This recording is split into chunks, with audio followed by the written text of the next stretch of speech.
The War of the Empire is something we're going to discuss. I have a video coming up about more about it, and you'll see. But we're discussing the War of the Empire, so let's begin.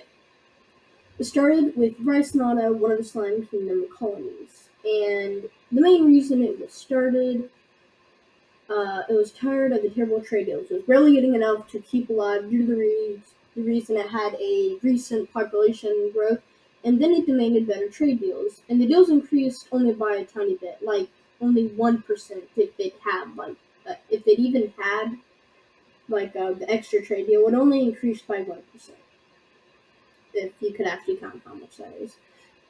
Alright, so they decided to fight for independence. And while the Sun Kingdom could have kept fighting, they could have sent more troops, they just decided to withdraw from Ricegard because nothing was really good there anyways at the moment, that is. They really didn't have any attention and just had it for influence and power, but they didn't need it anymore, so they decided to withdraw.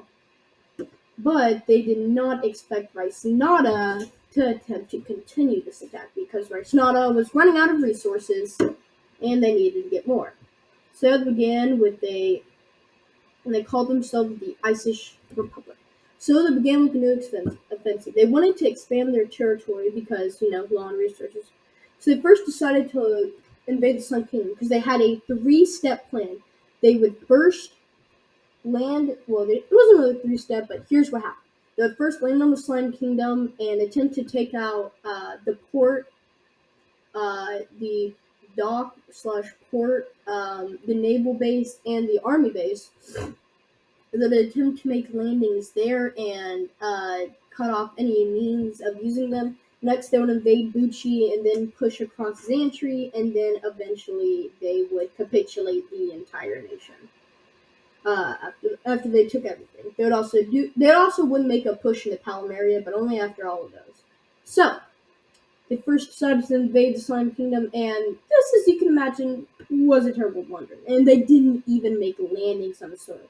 So instead, they sieged Bucci. And Bucci mainly was staying alive due to Slime Kingdom trade. They were kind of the favorite colony, if there was one. If colonies were child to the Slime Kingdom, then Bucci would be the favorite. They also are, by technicality, the oldest.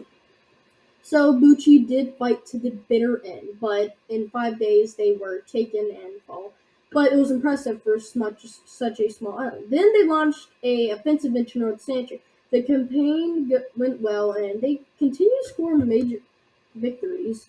And they were making good progress until the Sun Kingdom stopped the advance dead, and the war came to a standstill after this. But then a small period of lull happened. The war came to a standstill, but some interesting things have happened. And when I mean standstill, mainly no frontline change. First, the Icish Empire one more time attempted to launch an invasion of the Slime Kingdom. While they did successfully make landings on part of the island, they were immediately forced off, and the invasion ended up failing. After that, the Icish Empire would never attempt to invade the Slime Kingdom again.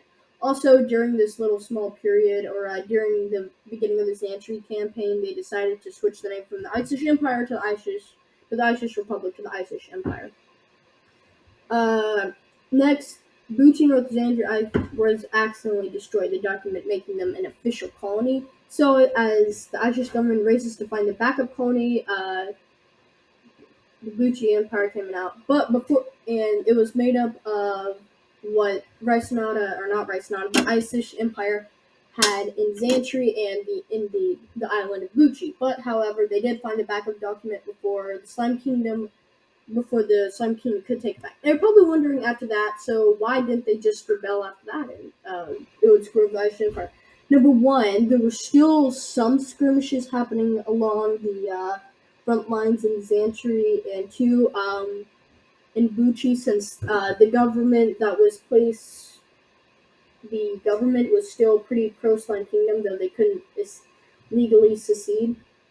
They still supported, but the troops occupying the island were given orders to put down any attempts of revolution in case it happened, and they just couldn't. Alright, and they couldn't. And finally, the colony of Zero Santry was acting more independent and slowed trade with the mainland. So, they send more troops. The Isis Empire attempted to send more troops to quell this.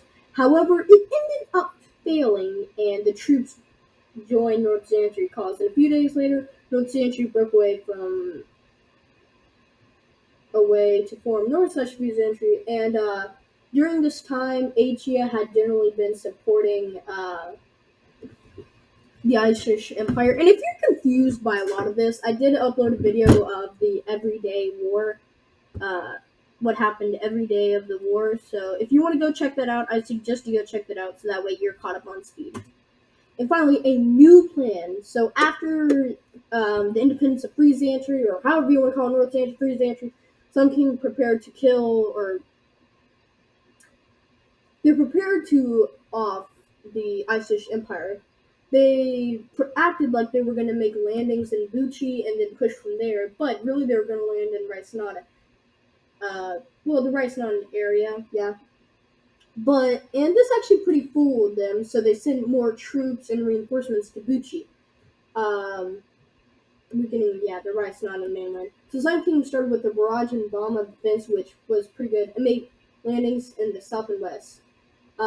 They made landings on the mainland and the biggest island, and from there it was pretty successful as they pushed it back. The two fronts connected and pushed in which territory, which took about 2-ish weeks, and in the final days of the invasion, most of the government and troops evacuated to Bucci. The remaining troops surrendered, while the Buccian, that is not how you spell it, while the Buccian would have left and rejoined the Slime Kingdom since there wasn't as much power.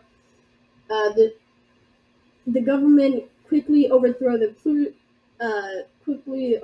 pro-Slime Kingdom government and made the government hate the Slime Kingdom, but their citizens still were supporting the Slime Kingdom, which began the first siege of Bucci, which was one of the longest battles of the wars. And now we're nearing the endgame. So when the Slime Kingdom began sieging Bucci, North Zantry decided it was time, hoping that Slime Kingdom defenses were down in the colony of Zantry, which was still under Slime Kingdom rule. They began an offensive into the rest of Zantry, and this push began after they won the battle on the western part of the island. Well, it was a western island, not the western part of the mainland, though. Anyway, I do think you get the point. They won that battle, and this began the push. Slowly, they took out armies. It was very slow progress, and they put up a heavy amount of resistance, but they were slowly making it, and began cornering the main forts. The Slime Kingdom did attempt to stall to buy time for reinforcements, because the main forts were needed, sieging Bucci and everything, and the Slime Kingdom kept their retreat going as Free and North Zantry was nearing the southern coastline. And yeah, things were looking good, because even in Bucci, things were starting to go well, and they had to pull out, and they had to send the troops back, leaving Bucci no longer sieged. And it was actually a surprising Irish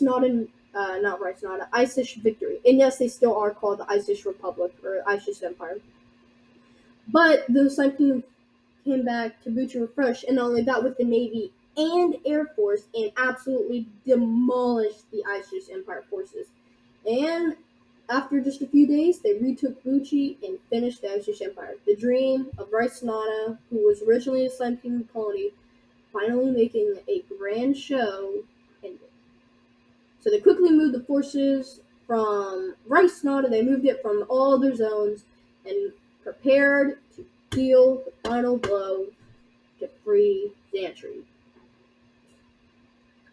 So as they quickly moved, the Sun Kingdom made great gains, and after a few weeks, it appeared that Zantry was lost. Free Zantry.